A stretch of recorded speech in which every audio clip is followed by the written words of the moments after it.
26. On April 1st, 2019, Venus Limited began to lease a property from Neptune that used in the production process. The lease was for 3 years with option to renew for 2 years.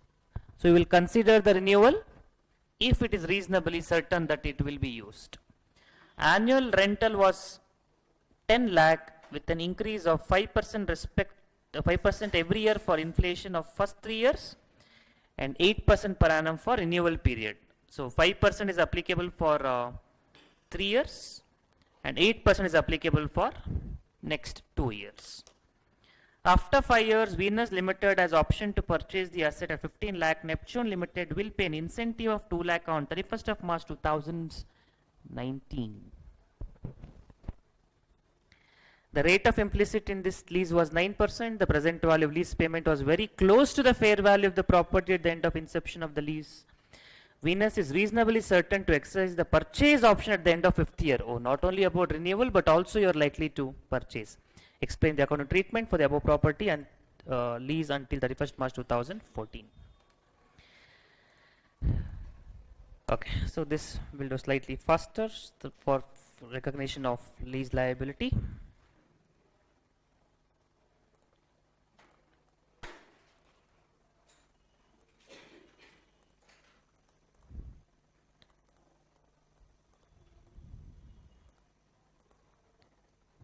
Lease liability.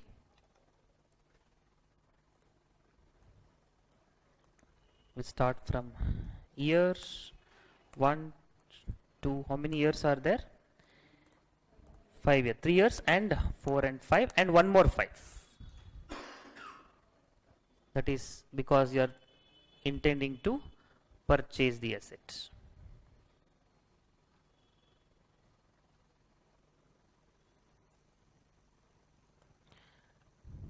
Lease payments are, what is the lease payment for the first year?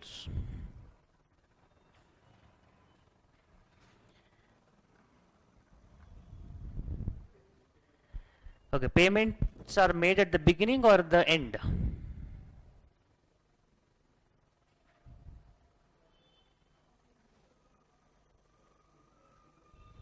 Any information regarding the question?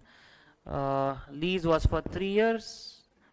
Annual lease rental was 10 lakh with increase of 10% every year. So first year will take 10 lakh again. No other information regarding the sorry, one small change. Okay, incentive payable on 31st March 2019. No? That's not possible. Just change it. That's not possible. Make it as 2021.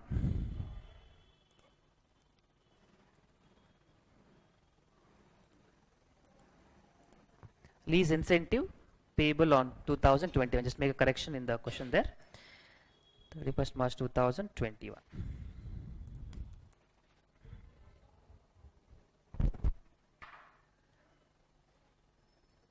Therefore, lease payments are made. First year is 10 lakh, assuming that inflation applies from the second year onwards. If inflation is applicable for the first year only, then you would have applied this, but usually we apply inflation from the second year onwards. But you can apply for this year also. That is depending on interpretation. On this 10 lakh, you are going to apply interest rate of, inflation of, what is the inflation? 5%.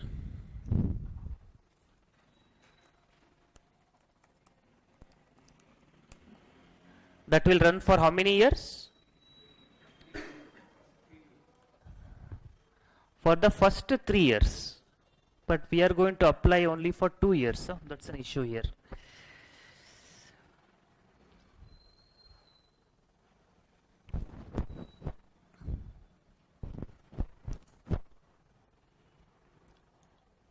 Actually, I think then we have to interpret it as the amount payable at the beginning. But let us not do that. Let's take 10 lakh. for first 3 years. Make it as first inflation for original period. Let us not worry about the first 3 years. Make again change there. 5% every year is fine. Inflation for the original term. You just mention inflation 5% every year for inflation for original years, original term. Original term means at the end of lease term this 5% will close. Will not apply from subsequently, because when you mention 3 years you have to apply for first year also. That is the interpretation it comes to. Or you can do 10 lakh on that 5% for the first year itself, which is better from the examination perspective. I mean, you can't change the question in exam, but interpretation wise, annual rental of 10 lakh with increase of 5% every year. Okay, let's do one thing. First year only will apply it. That's the best thing. We'll just keep the question as it is. First year only make it as 10 lakh including inflation. 10 lakh 5,000, 50,000. Next year again on this 5%,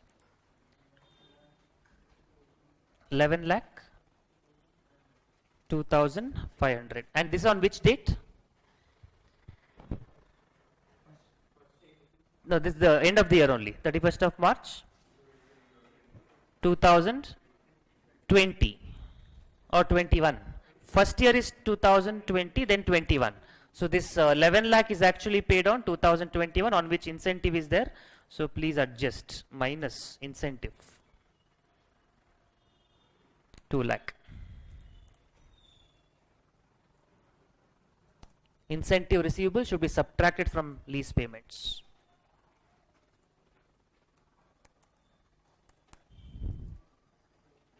That is 9 lakh 2,500.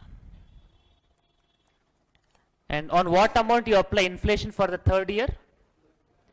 11 lakh only. That 2 lakh is an independent cash flow. It is just received. It will not affect any other calculations. So that will be 11 lakh 15,000 57,625. Okay. Then year 4 and year 5 it is increased by 8%.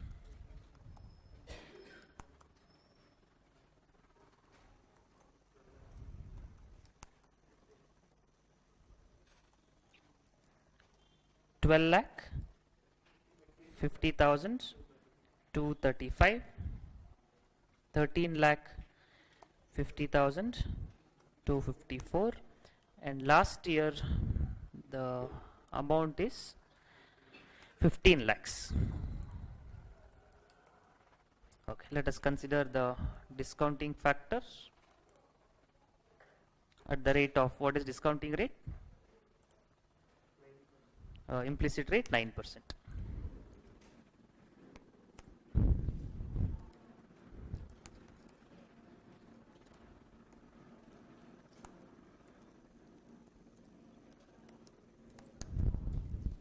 Let's take 3 decimals. 0.917, 0.841, 0.772, 0.708, 0.650, last year 0.650.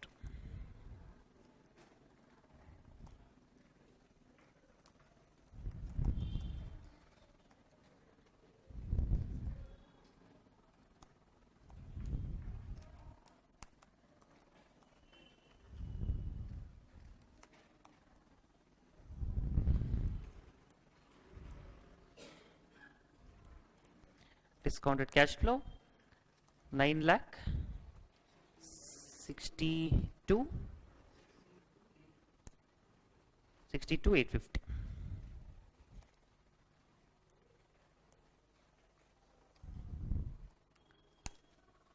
Seven lakh 59,300, 7 lakh 39,287, 7 lakh 43,566, 7 lakh 47,665, 9 lakh 75,000 total.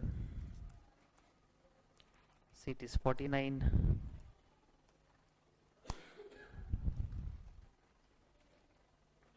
27,371.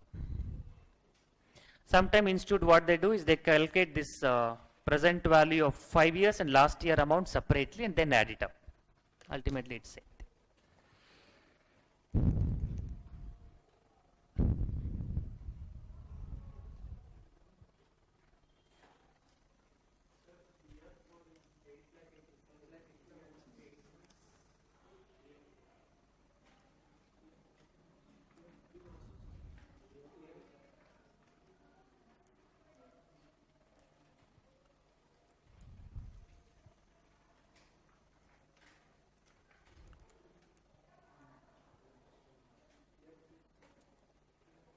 Okay, year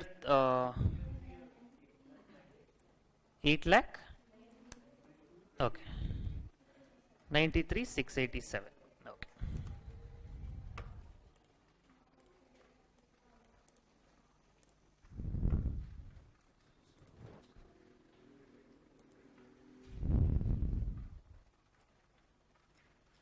Is these numbers right? Check it. Total 53 lakh 53,371. Again, that is different or that is same?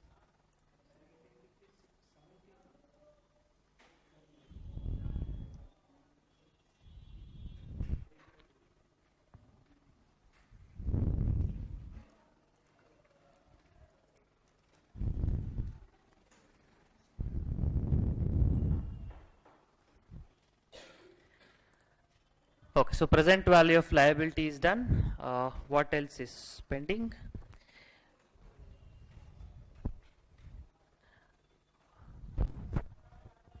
So for 5 years, we'll have to prepare quickly the table because they said the accounting treatment for till 2024. That is until I think last year. We'll quickly prepare the lease liability and what will be the amount of the lease liability if you assume that all the amounts are paid. Ultimately it should become 0. Let's assume that it's exercised. Let us prepare the lease liability and ROU, both of them, quickly. Okay, you please prepare for 5 years. I think we have done it earlier. Please try to prepare. Based on this 53,53,371.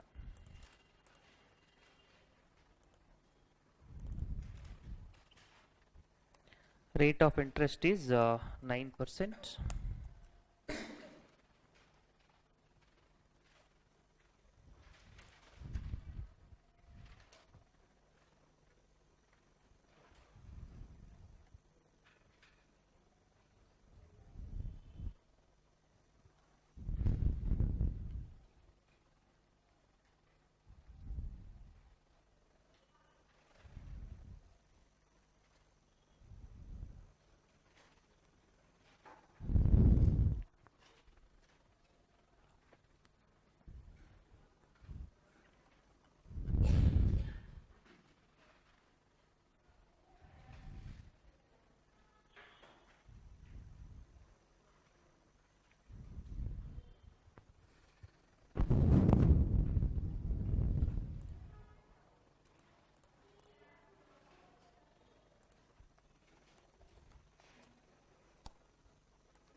So first year, how much interest expense you are getting? 4,81,803. And second year, 4,30,466.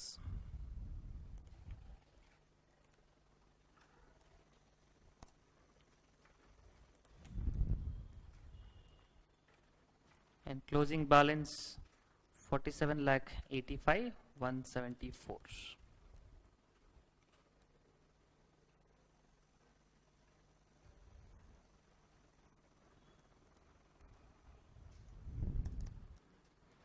See if these amounts are matching.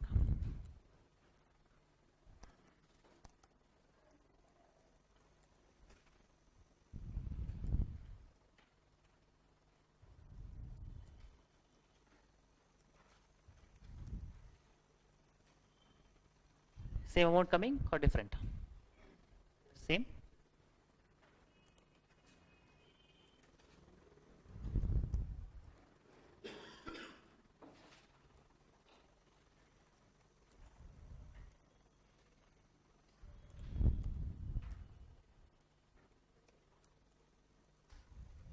Last year we'll compute it as balancing figure, and this lease payment also I've taken including the 15 lakh, assuming the option is exercised. Therefore this interest payment I'm taking it as balancing figure, so the closing liability becomes 0. This is the lease liability. And what will happen to ROU assets?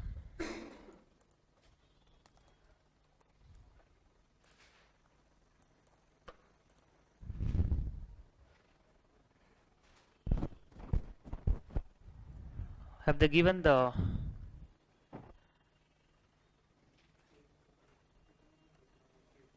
any economic life?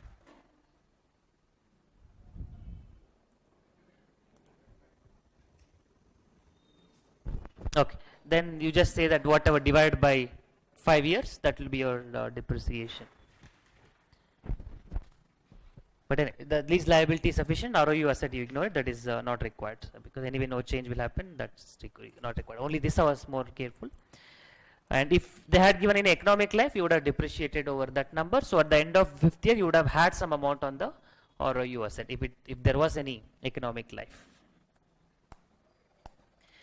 Okay, journal entry central not required. We have done in the previous problem. Discussion of current, non-current also we have discussed. That is sufficient. Okay, so we have done the initial measurement, subsequent measurement. Now we'll go to one most important aspect, that is remeasurement. Yes, please.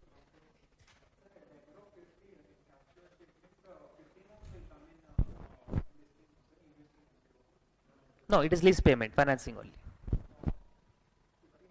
15 lakh also. Because in the beginning only you have taken the present value of that amount. When you took that value of 53,53,371, that included the present value of 15 lakh. So you already considered that you are going to purchase. So it's only a financing activity.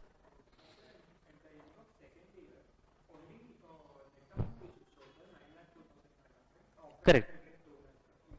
Yes, 9,02,500 only net amount will come in cash flow statement also, because incentive is a reduction in lease payments. So when it comes to cash flow statement, you take only the net lease payments. Yes, it is after subtracting incentive.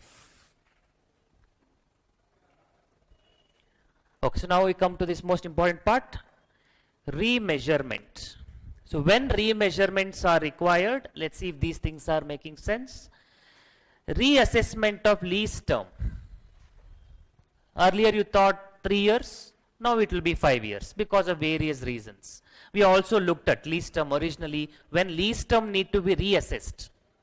We had looked at problem like lessee has taken the lease for 5 years and another 5 years renewal option was available, and it is expected that he will not exercise the renewal option, only 5 years. But after second year, third year, lessee has done some improvements in the building. So, and he has taken one more asset on lease, one more floor on lease. Therefore, he is likely to exercise the renewal option. So, lease term need to be reassessed, revised. That is one case.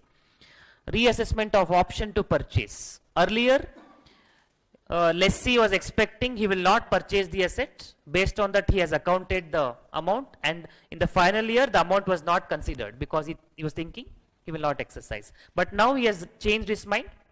He had to include this amount also because now he is thinking he will purchase the assets. So one cash flow will change, modification happened.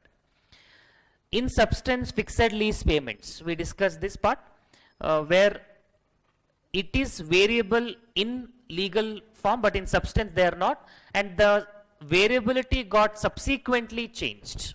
They say like what will be the amount payable, higher of these two amounts. After this year, whatever the amount we decide in, let's say third year, will be applicable for fourth year, fifth year. So up to third year, variability sustains, and after variability, third year is over, whatever the amount you decide, that will continue for next few years. So that is a one more example in substance fixed lease payments, where subsequently it becomes fixed. The variability is solved.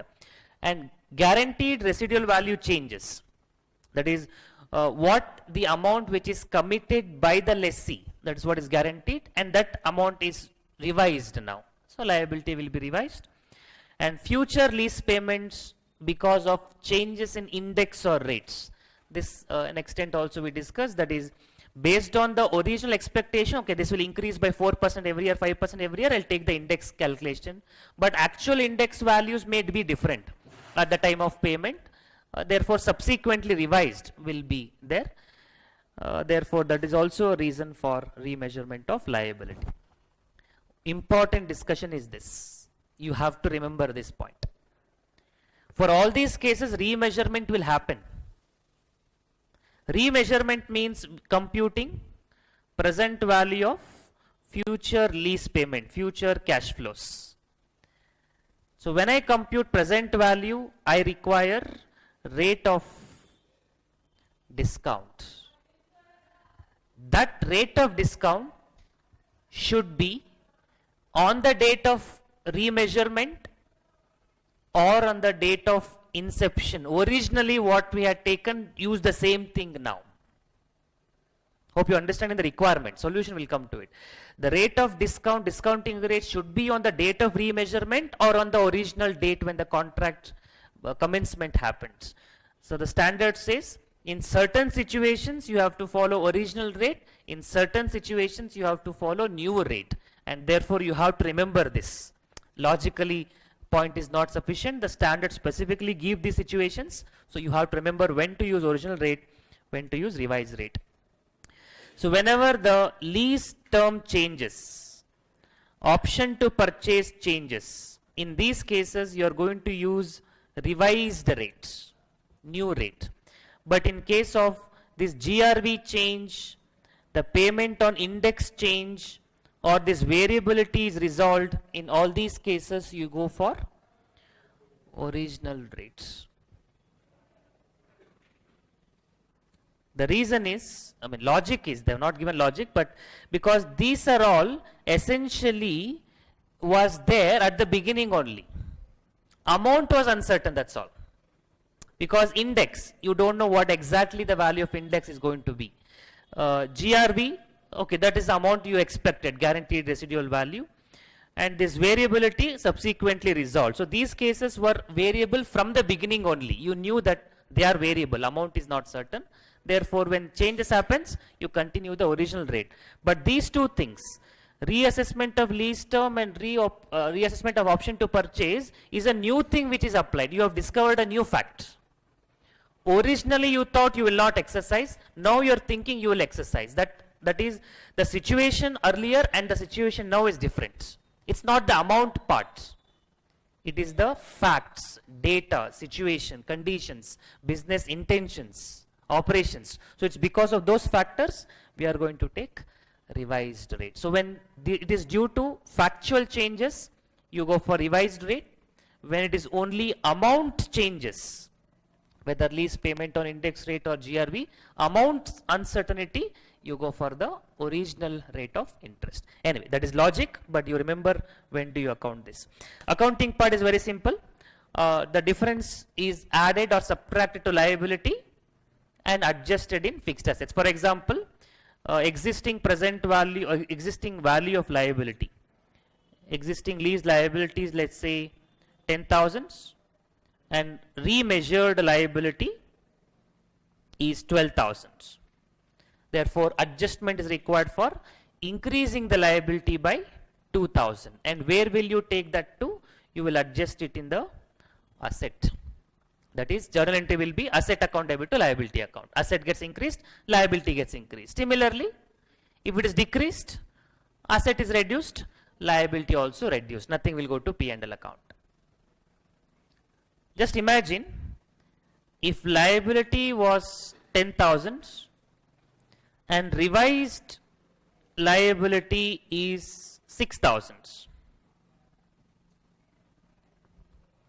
That means you reduce the liability by 4,000 and your asset amount is 2,500 in your balance sheet after depreciation. So there might be a situation where you have to go below this, but you can't show negative assets. Therefore, in such cases, the excess amount is transferred to P&L account. So if ROU of the asset is expected to go below 0, extreme situation, but still standard covers that, it will be transferred to P&L account. That's the only situation is transferred to P&L. Otherwise, all other measurements are adjusted in the ROU asset. Yes, please.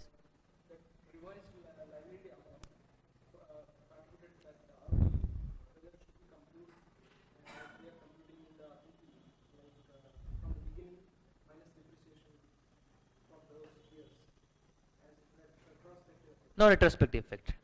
No retrospective. These are prospective effects. So the previous year amounts don't change.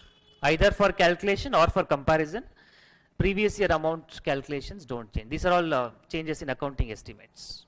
So only prospective effect, no retrospective effect, and no retrospective accounting also. So everything is prospective, and the remaining ROU asset what you get, you depreciate for remaining useful life of the term, of the lease term, or of the economic life. Only prospective effect. Okay, let us do a problem based on this. But what will be very clear is when do you use original rate, when do you use revised rate. That takes your memory more than the logic. So remember that point, when which rates are used.